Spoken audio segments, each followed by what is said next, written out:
like to hear it. Pretty good. Excellent. Any questions about anything at all before we get going on to some new stuff? I have a question. Okay. Okay. So, from the video that we watched yesterday, can you explain more, like, the ratio that you were talking about at the very end and, like, the whole getting too large thing? Yeah. All right, let me go grab that PowerPoint real quick.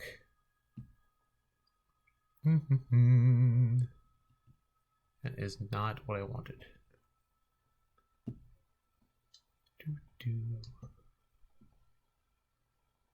Should have had that opened up.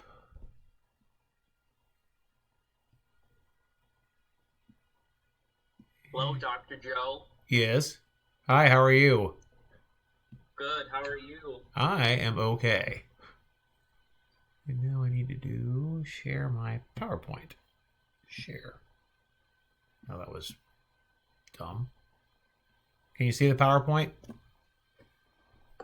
No. No? What did I do? Share the wrong thing? Oh, now we can see it. Now you can see it? Okay. No. Okie dokie. What am I doing? All right, so... Of course I did. Try that again. That part? Is that what you were asking me about? Or... Oh, wait. No, wait. That was the other one. No, this is right. Okay, sorry. Yeah, you were talking about, like, a ratio as it gets closer to 1. So... This part about being too large, is that what you were asking me about? Yes. Okay. So when we go through the seeing if there's a row effect or a column effect, we're doing these sums of squares ideas up here at the top. So the whole point of this is that we're seeing here is a overall sum of squares of our differences between observations and an overall mean.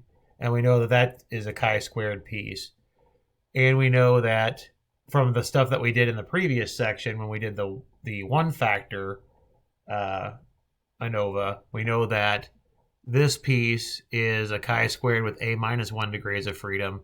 This one's a chi-squared of b minus 1 degrees of freedom. So that it gives us the total thing is also a chi-squared on the rest of the degrees of freedom that make up the difference. So that's where this part's coming from. Now, the whole point of this is that... Why does this look like different than what I had before? I don't know why my brain's not working correctly. That's okay. My brain never works correctly. This part here, turns out it doesn't depend on the individual means. It only depends on the overall mean for the analysis. So this part here, the book refers to it as a measuring stick. This piece here, even if the means for the individual cells, or in particular if there's a row effect or if there's a column effect, if these even if those are there, this doesn't change. The distribution doesn't change. And it's, if you do the correct division out by its degrees of freedom, you get an unbiased estimator of sigma squared. So that this part here is what we're measuring things off of. The other parts here, so in particular, let's just look at the sum of squares for the row factors, if you will. This part here is if there is no row factor at all, if all of the alphas are 0, then the expected value, we know that this is a chi-squared random variable, and if we divide out by its degrees of freedom, we also get another unbiased estimator of sigma squared. So if we don't see a row effect at all, then we expect these two quantities, the SSA divided by a minus 1 and SSE divided by a minus 1 and b minus 1, we expect those quantities to be close to each other, and so it should be close to 1. Because they both should be close to sigma squared. They both should be unbiased estimators of sigma squared. Now, if there is a row effect, much like what we talked about in the previous section, if there is a row effect, then the expected value for the SSA over A minus 1 turns out to be actually bigger than sigma squared. Now, again, it doesn't matter if there's a row effect or not. The expected value of the SSE divided by its degrees of freedom is always sigma squared. So this should be, if you sample after sample after sample after sample, this should be close to sigma squared. It's this one that could change if there is a row effect. So, and if there is a change, that change will always pull it higher than sigma squared. That won't subtract anything off of the sigma squared. It'll always add something to it because it's going to add a squared quantity. So the SSA over A minus 1, if there is a row effect, is going to be on average greater than sigma squared. So when we do that ratio, it should be bigger than 1. And if it gets too far bigger than 1, then you're going to go past a critical value for your F distribution, and that's when you're going to know to reject. That's what I meant by that in the video. Does that help? That makes more sense. Okay, cool. Other questions at all? Since it's been a while, could you just review again what like the unbiased estimator means? Like, I know that it means like in a perfect situation, unbiased, it would equal the variance, but like how you know that it's an unbiased estimator? So the unbiased piece means that it doesn't depend, when you do the expected value, it doesn't depend on anything except for the parameter it's trying to estimate. So in this case, when I do the expected value, if it's unbiased, when you do the expected value, if you take sample after sample after sample after sample and average all of those samples, you should get something that's close to sigma squared. In this case, that's what we're trying to estimate. So if it's a biased estimator, then it depends on things like how big the sample is or what the underlying mean might be, something along those lines. That would be what bias would mean. Okay. Does that help? Yeah. Okay. Other questions at all? All right. So the whole point of why I wanted you to watch the video ahead of time is because I want to spend the time doing what I actually expect you to do versus going through all of the theoretical stuff. So let's flip over to it. Your audio cut out during the theoretical stuff, right? Say that again? And then having your audio cut yes. out during the theoretical stuff. Right, have the audio cut out. I did, if you've noticed, I did mute my video today, so hopefully that'll help with that. I haven't had issues this morning, knock on wood, so with the other classes, so hopefully it's just not your class that's special and it decides to cut out on me. So, all right. So let's talk about how we would do this in Excel and see what kind of conclusions can be made, and then go to the piece that I haven't talked about yet at the end of the section. So, all right. So what we're doing in this particular problem, I did some sampling off of a data set that I got from that Kaggle website. Again, actually, all the files that the last few files that I'm going to have working with and have you work with for homework, I went to Kaggle and got those data off of there and then played around with it. So anyway, there was a survey of number of fake job postings that was collected by, I don't remember what person or entity collected it, but there was a number of fake job postings. So I categorized them into 4 different categories. So there were accounting jobs, administration jobs, customer service jobs, and human resources jobs. I am sharing Excel, right? You can see the Excel sheet. Yeah. Yeah. Okay. I was making sure that was what I was sharing. All right. So, anyway, so what these numbers in here are doing is in that particular sample there was counting of the number of fake jobs for each of those categories based on whether the highest level of education required was high school or with a bachelor's degree. All right. So what we want to test here is if I'm thinking about these as means, is it more likely to see, basically what we're doing here, is it more likely to see a fake job ad in an accounting profession or an administration profession or customer service profession or human resources profession? That would be the row effect idea. Is it any more likely to see a fake job in one of those categories? Or for a column effect, is it more likely to see a fake job for high school versus bachelor's degree? So that's what we're testing here with this two-factor analysis of variance. All right, so here's how we do that. So I'm going to go click on data and get to data analysis. Now you'll notice that we did Anova single factor before when we were testing whether or not there was one mean that was different than the others. This one is two-factor Anova, and you'll see that there are two different two-factor Anovas that you can choose from Excel. So we're going to use both of them, but in particular, the first one we're going to use for right now is the one that says without replication.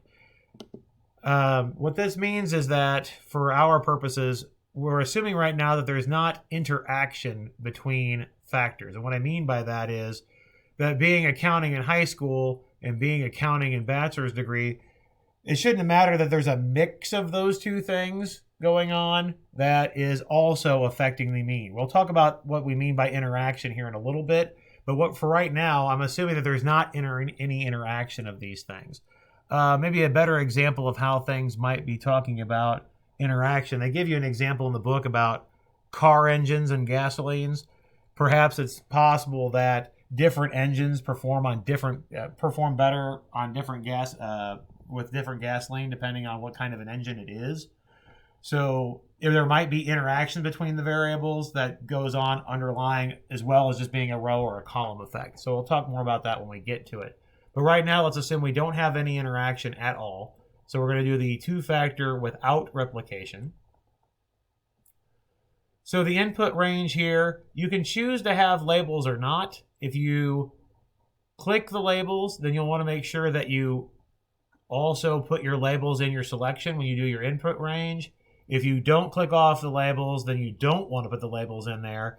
And what you'll see in the output is it'll just say row 1, row 2, or column 1, column 2, rather than actually putting the labels in here. I'm going to include the labels, so it's a little bit more descriptive in the output. So all I did was click in the input range box and go and highlight the whole rectangle with labels and all, and I'm going to check off the labels box. I'm going to leave this as alpha is 0.05, and the output range, I'll put up at E1. It doesn't really matter. All right, so here's what the summary comes out. So let's look at the different pieces here that correspond to those formulas that were in the video. So we had some SSA. That's this piece right here. That's the sum of the squares over the row factors. This we had SSB. That was the sum of squares over the column factors. And then we had SSE. That was our sum of squares for the error piece. Okay. And again here, this talks about just the counts in the different categories. So you've got the rows here. You've got the columns here.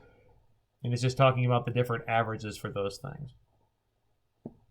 All right, so we'll notice in this particular test, you'll see the degrees of freedom here. Remember that in the degrees of freedom for the rows, it's number of rows minus 1. So we see 3 degrees of freedom for that.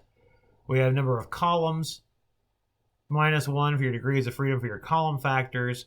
And then your degrees of freedom for the error was the product of those two values, or again, it fills in the missing pieces for your overall degrees of freedom. Your overall degrees of freedom here would be 8. Subtract 1 off, you get 7. All right, the mean square errors here are just to remember again, it's the sum of squares divided by the degrees of freedom. Those are important because those are how you calculate your test statistic. Remember that the test statistic for your F is a chi-squared. It's a ratio of chi-squareds, but you have to divide out by the degrees of freedom. So notice that this mean square error is the sum of squares divided by its degrees of freedom. So is this one. So this 1.52 value here is the quotient of this 33.8 and the 22.1. And it's likewise with the columns.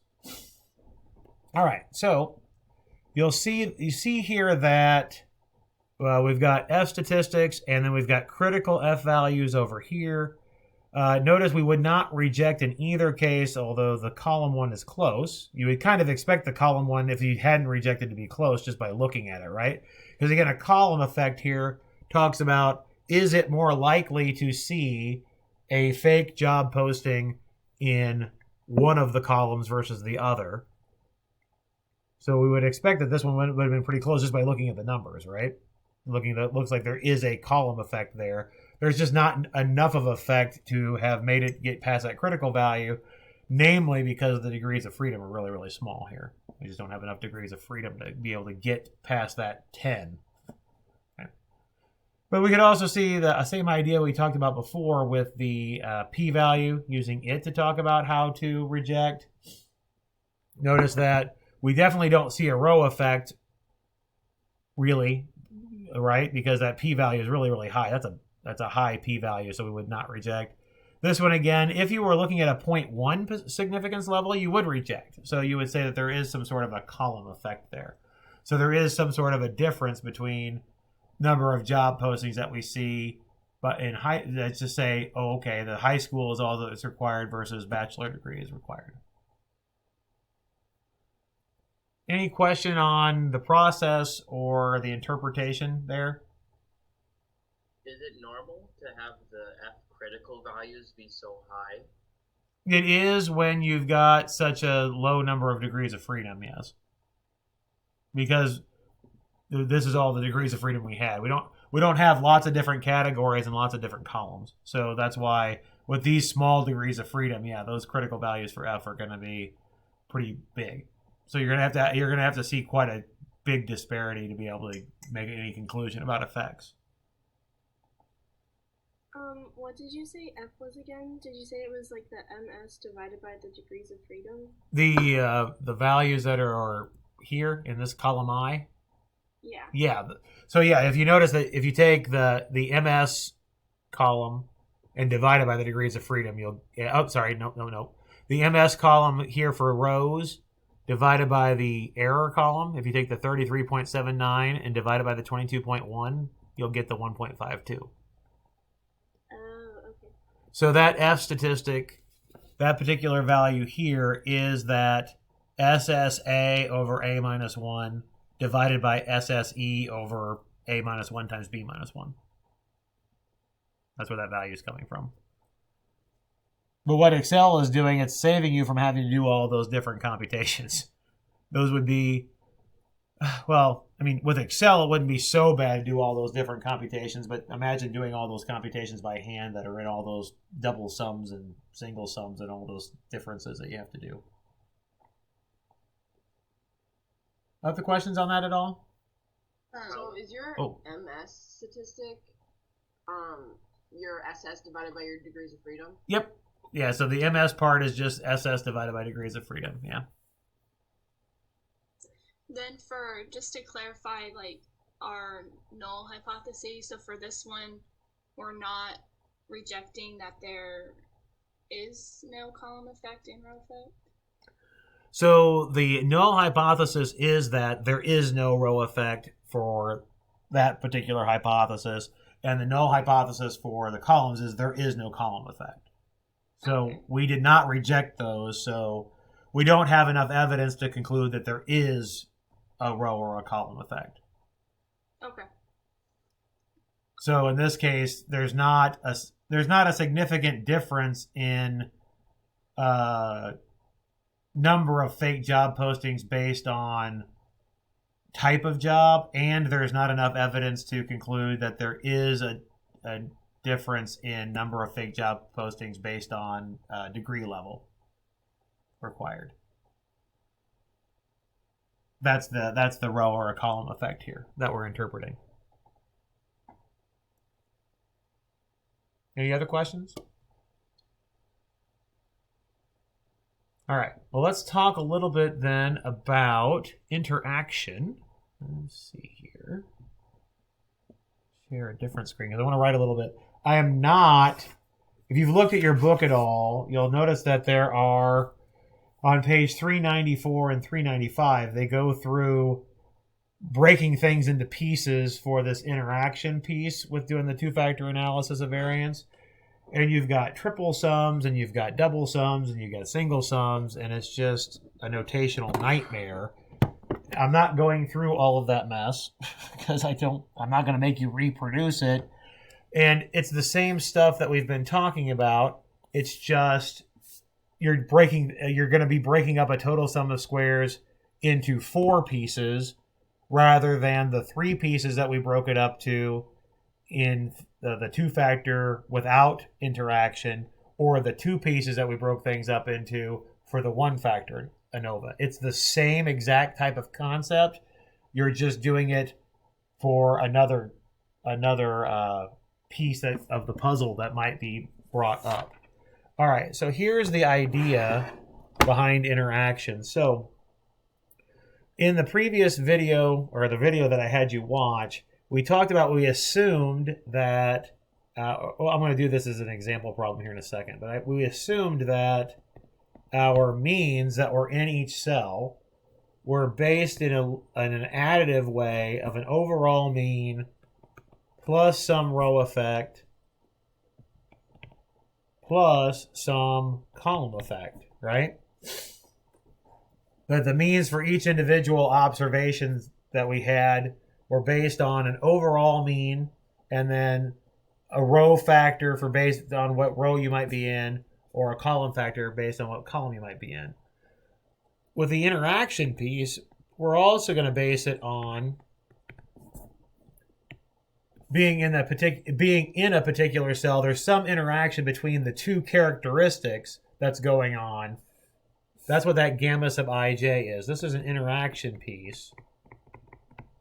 And again, this is the idea that there's 2 things that are going on that are affecting what's going on. So for example, maybe you have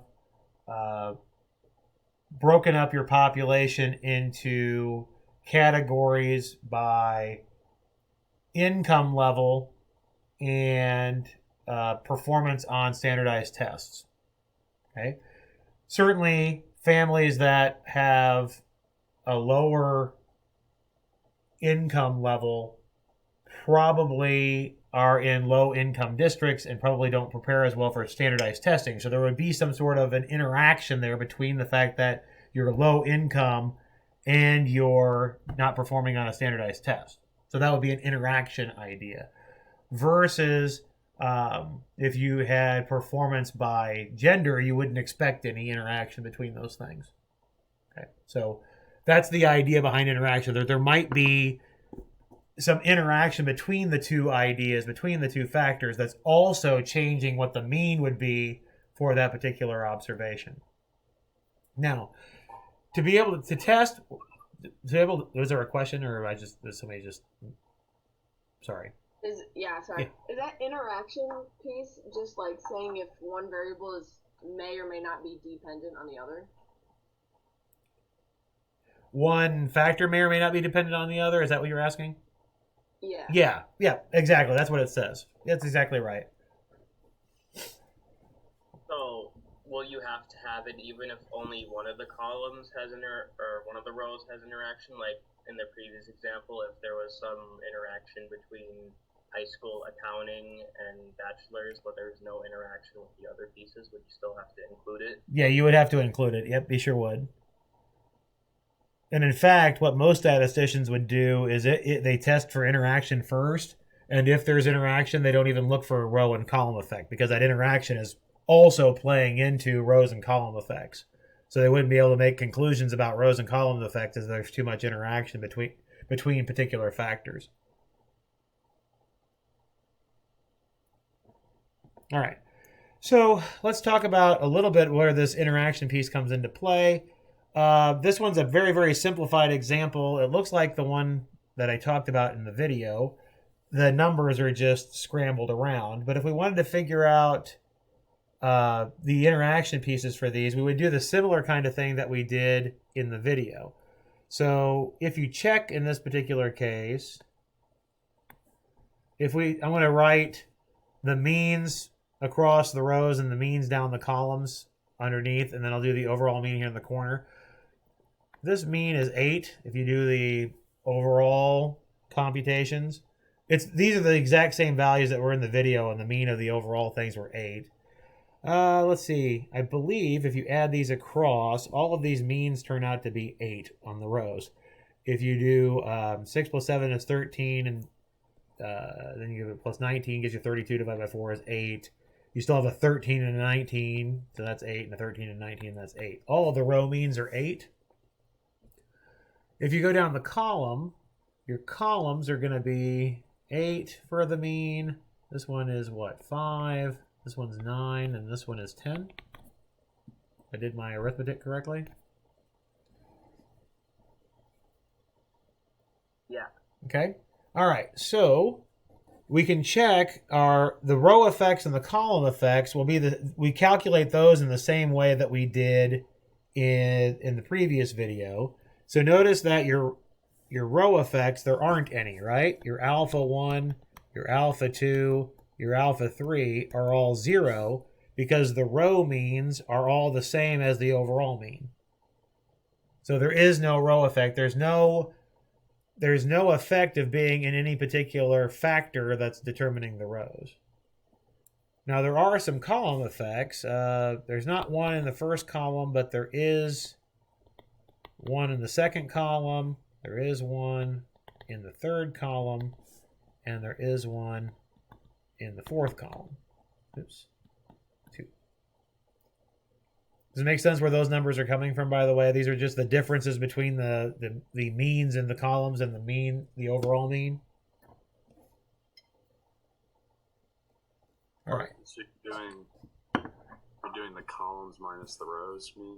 Nope, doing the columns minus the overall. Everything's going to be based off of that. Oh, the overall. The overall, yeah.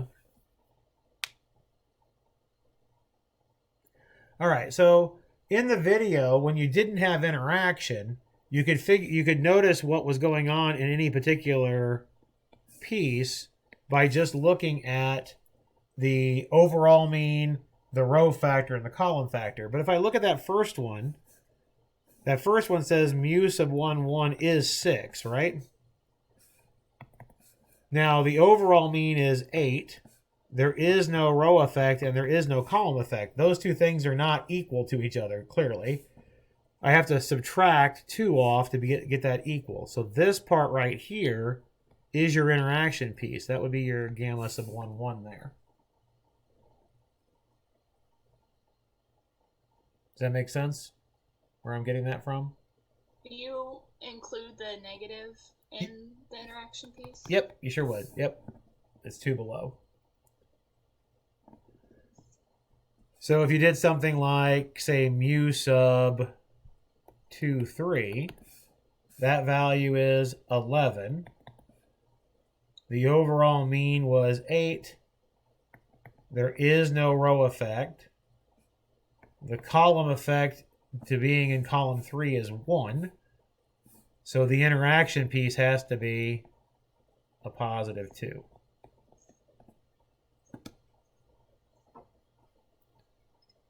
And again, the idea behind this is that we're thinking about things being on average. On average, being in that particular cell, being in factor 2 for the row and factor 3 for the column, affects the mean by 2.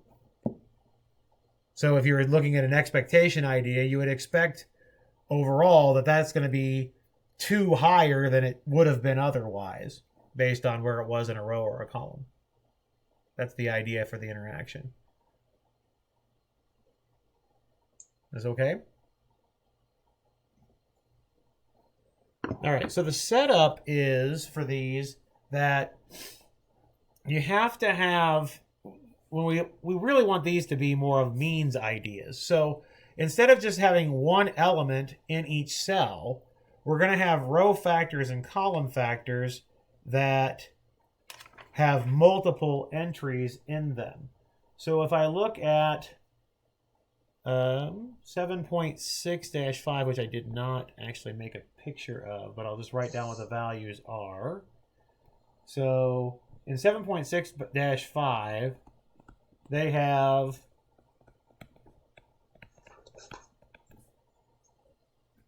drugs and placebos that were given to rats that were male or castrated males or females or what is it? Variectomized males. Basically, they've been spayed rats.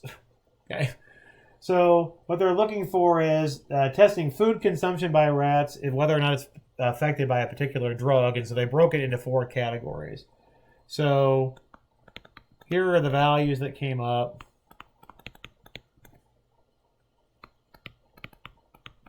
We've got these particular values. I should have had this typed into an Excel file too, but I want to do a smaller example before I do the bigger one that I want to do that goes along with what I expect you to do for homework. Now I've got to write down a bunch of values.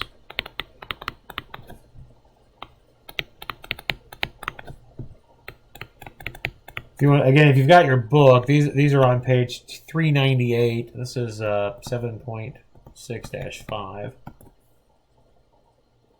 Dr. Joe, Yes. What did the previous problem, did we solve for all that it wanted, or? All that it wanted was all 12 of those values. Oh. I just didn't want to go through all 12 of them. I could have, but probably wouldn't have taken any longer than what I'm doing here by writing down all these values. I'm going to type them in Excel anyway. Why don't I just do that at once? That makes more sense, doesn't it? Yeah, I was writing it down, and then you started writing more and more, and I was like, Yeah, it makes more sense just to type it in Excel. Why don't I do that instead? Dr. Joe, you're halfway done. Yeah, I'm lazy. Let's see. I think this is on. Can you see my Excel sheet? Did I share that? Yes. Okay. All right. So I'm going to put in. I'm going to put in the labels as well. We're going to want the labels in here when we do this thing on Excel. So we've got a drug, and oops, let me move this down. And we've got these column headers too. And then I've got 5 for each of these. All right. So let's start typing these things in. That's much easier to type than it is to write it all down. I feel like I should have intermission music while I'm typing all this in.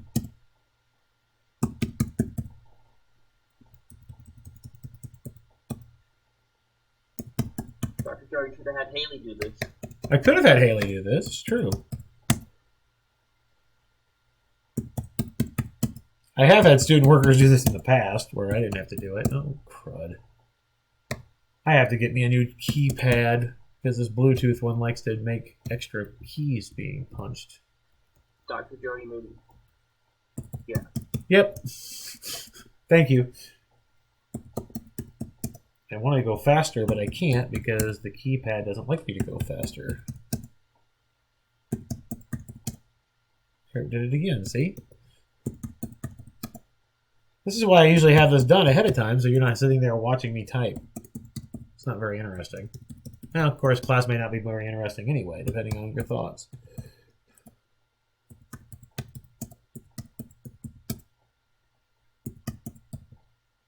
All right. So what you'll notice as I'm typing these in, hopefully you'll notice, is that we don't have one entry per cell, if you will. We've got several entries per cell. Basically, we're trying to see if there's different interactions based on the cell. So we've got multiple observations per cell versus one observation per cell.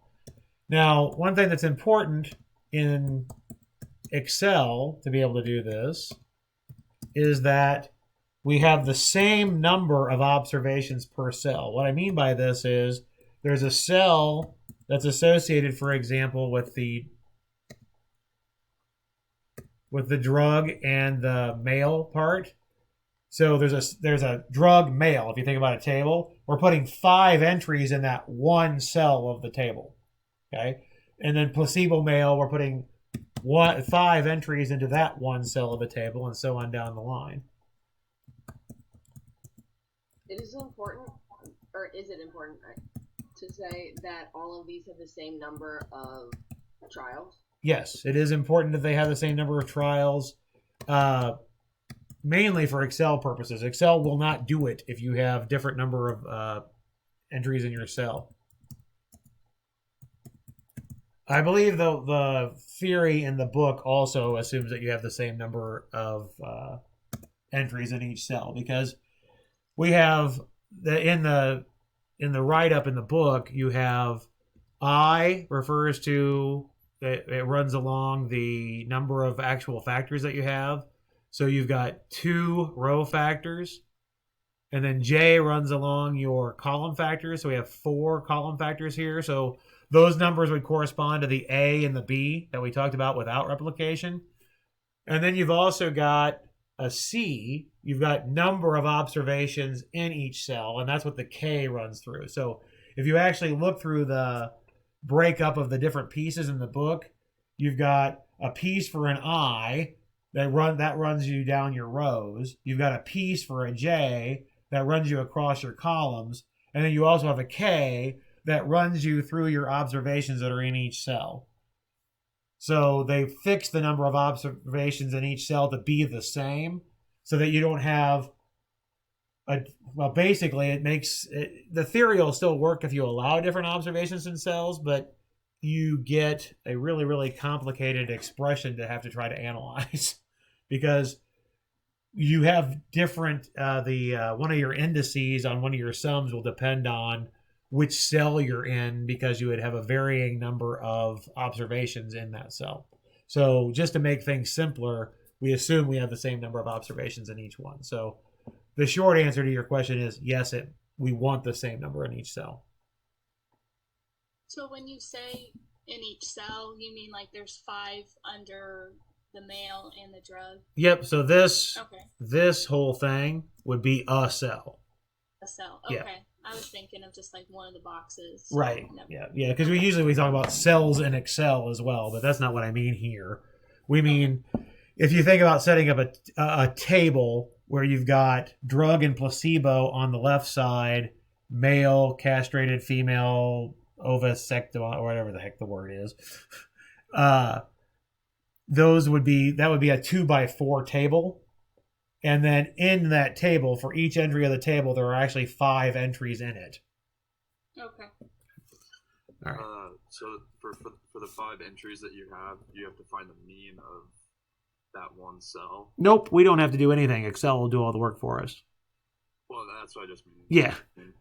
Yeah, so Excel will do it. So go ahead. The mean of the cell. Say that again. I said it's finding the mean of each cell. It will find the mean of each cell and then check. Basically what we're doing is there's a lot of things that are actually going on behind the scenes.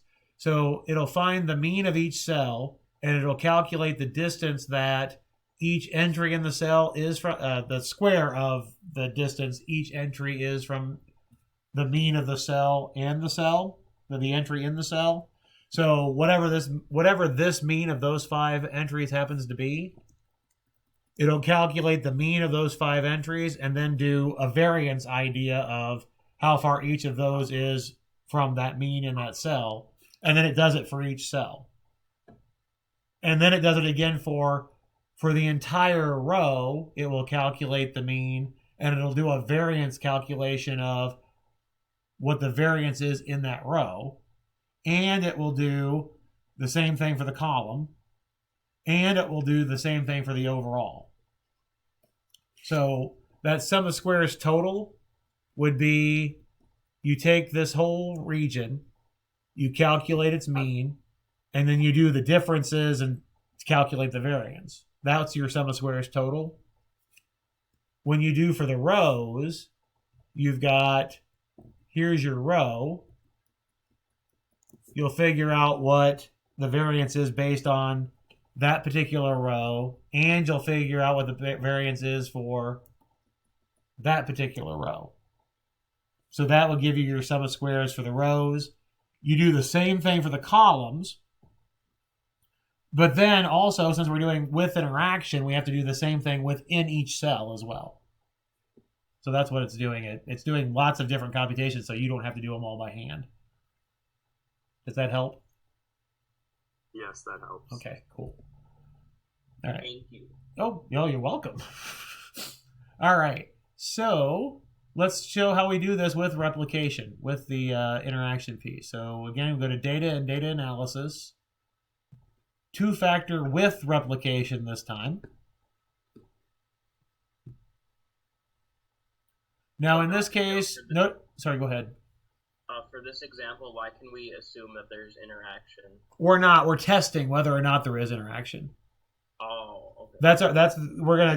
This one test will test interaction, and if there is no interaction, then we can also test row and column effect. It'll do all three. All right. So input range. Now, I mentioned in the Anova without replication, you could choose whether or not to put in the labels. This one, notice you don't have a checkbox for that. You have to put in the labels. It'll require the labels here. So when you do the input range, select the whole thing with the labels. It also asks for rows per sample. So notice that we've typed in all of these entries as all of the rows for one particular sample here. So this is going to be 5 because we have 5 entries in each of these cells going down. Output range. I'll just put that wherever. I'll say put it up in G1. And then we'll hit OK. And we get lots of information. All right, so like I mentioned before, if we're doing this, if statisticians are actually doing this idea, they're going to check for interaction first, because if there's interaction, then we can't really tell how the means are there, because there's a difference. There's also a difference based on the interaction. So if there's interaction, they don't worry about the row and column effects afterwards. They just stop. So when you're reading this table, the first thing you're going to want to do is look at the interaction piece to see if you even need to go further in the analysis. All right, so in the interaction piece here, we've got an F statistic of 1.72, which is not greater than that critical value, and we can see that from the p-value as well. So the null hypothesis for this is that all of your gamma sub ij's are 0. So that's the null hypothesis, that all of those interaction numbers are 0. Much like I mentioned in the video, you can assume with your model that your interaction pieces, if you add up all of the interaction pieces, you will get 0. Like in the video I told you, when you add up all of the row effects, you get 0. When you add up all of the column effects, you get 0. Same idea with the interaction piece. If you add up all your interaction pieces, you get 0.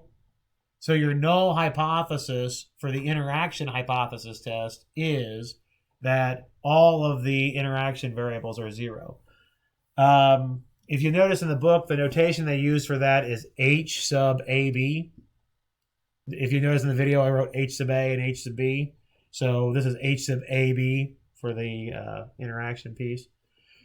So based on the table here, we notice that there's not evidence to see interaction, right? That p-value is 0.18.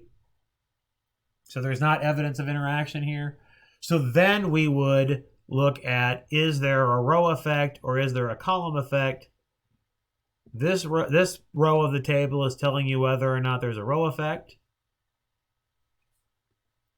And we see that this F value, the F statistic that we're getting, is bigger than the F critical value. We also see it from the p-value is less than 0.05. So yes, we see that there is a row effect. What that means for our purposes for this particular problem means that the drug is doing something. Probably, I should say probably doing something, right? The difference between the rows here is saying that the drug is giving an effect over the placebo, or vice versa. Maybe the drug's having a negative effect. That's what this part is saying here. There is an effect. There is a difference between being in the drug row versus the placebo row. This one is giving us the column effect. And again, we really reject here. So that's saying that there's definitely a difference in, what was this, food consumption, I think is what was going on. There's definitely a difference in food consumption based on what category they're in this way. Okay, so that's what the different things mean. So that's the idea of being a column effect and row effect. So there's a difference in food consumption based on being male or being female and so on down the line. Again, with the way where the statistics are coming from, this part here, this SS on the sample, that was what I was just mentioning with if you calculate your variances across your rows, here and add those things up, that's where this is coming from. The degrees of freedom, again, is 1 less than the number of rows. So this MS column is just the SS column divided by the degrees of freedom, and that's holds true down through here. Why is it only 1? I thought, shouldn't it be 4? There's only 2 rows. There's five entries in each row, but in each row there's 5 entries, if you will, in each cell that's in the row, but the rows are actually just 2. That's where that's coming from. Same idea here with the columns. The interaction one is the product idea again, and then the error one is filling in the difference between the two. This one is actual, so the number of, for your interaction is the A-1 times the B-1 again. And then within is going to be, depending on how many rows, columns, and observations you have in each cell. Again, I just like to think of this one as the fill-in part. The interaction part is the product of the A-1 and the B-1. This is just number of total entries minus 1, and we see that there were 40 total entries. So this is just the filling in of the pieces. That's the piece we make the argument anyway that we're filling in the missing piece of a chi-squared distribution. So it had to be chi-squared with the appropriate degrees of freedom. This one again, this within one, is your measuring stick again. That's the one that goes on bottom. So this 5.53, for example, is coming from taking the MS one, the 29.2, and dividing it by the 5.29. The 28.64 is coming from the 151, dividing it by the 5, and so on. So again here, we would not reject for the interaction. So we're not getting evidence of interaction. However, we would reject for both the row and the column. So there is a row effect and there is a column effect. Questions on that? So our sample is our row effect? Yeah, the sample is the row. Yep. So you're saying that we don't reject the interaction, but we do reject that there's a row effect and a column effect? We remember the null hypotheses are always there is no effect for all three of them. The null hypothesis is that there is no effect. Okay? So if we reject, that means that there is an effect. There is evidence that there is effect, I should say, to be technical. So for this one, for the interaction, the do not reject means there's not evidence that there's interaction. Does that make sense? Yes. Okay. So then the other ones where we do reject here, so we're saying that there is evidence that there is a row effect. And then this one is telling us that there is evidence that there is a column effect. But Dr. Joe, for the interaction, is it kind of like an idea like with the variance where if it's like in between, like, let's say it's like between 0.8 and 1.2, so you can't say it's not 1. Is that why we're saying that for interaction? We were saying we don't have enough evidence to say that, right. It's the same idea that even though that looks like there probably is, we're just not enough evidence to say that it definitely is. Is that what you were asking? Yeah. Okay. Any other questions? Oh, go ahead. For every problem that we do we need to address all three? That there's about like the interaction effect, the row effect, and the column effect? Yes, you will be. Well, first you always check the interaction first, and if there is interaction, then you don't really worry about the other ones anyway. Okay. But yeah, you'll be in these ones that have the with replication for interaction. Yeah, you'll always check it. So our conclusions are for the for the row that taking the drug affects the food consumption. Yep. And then being in one of the column categories also affects the food consumption. Okay. But what it's saying with the not likely interaction is saying that even though there might be a difference between male and female, it doesn't. That same difference between male and female appears in the drug and the placebo. It's not more of an effect there's not more of an effect being male and drug and male and than male and placebo than there was for female and placebo. That's the idea. So since there's no interaction from this test, then does that mean we have to redo it without replication? Nope. You would get the same answers without replication for these two. It would give you the same numbers. Those won't change. Because to do it without replication, you would have to do the means of these to get a single observation in each cell. Because to do without replication, you have to have one observation in the cell. So you'd have to do the means of these, so you would end up with the same numbers. So this is you get one-stop shopping here. Gotcha. Other questions? All right, so I posted homework. It's going to be on Moodle. It'll be available here in a few minutes. I had it show up at noon. It should show up at noon. It'll be due next Wednesday. What it is it's a big Excel file. And what I want you to do is play with the Excel file yourself to do the different things that we've done. I posted a couple of videos of how to randomize some things and how to filter things. I'm going to do an example like that in class, on Friday as well through Zoom. To go through it with you using a different file. That was what that wine data file is for. So we'll show a little bit about what I mean for doing for the homework. But in the homework, I want you to play around with picking out random samples from a data in Excel, being able to filter and grab data, and then do a random sample that way. So that's what the homework's all about. So the homework won't be out of the book. It'll be out of that one file. And then along with the file, there's should be another PDF that tells you what I want you to do for each problem. So hopefully it'll make a little bit more sense when you read through on the homework. And then, like I said, I will do a specific thing in class on Friday showing the type of thing that I want you to do. So if it doesn't make sense when you look at it now, wait till I talk about it on Friday, and then hopefully it'll make more sense. Anything else at all?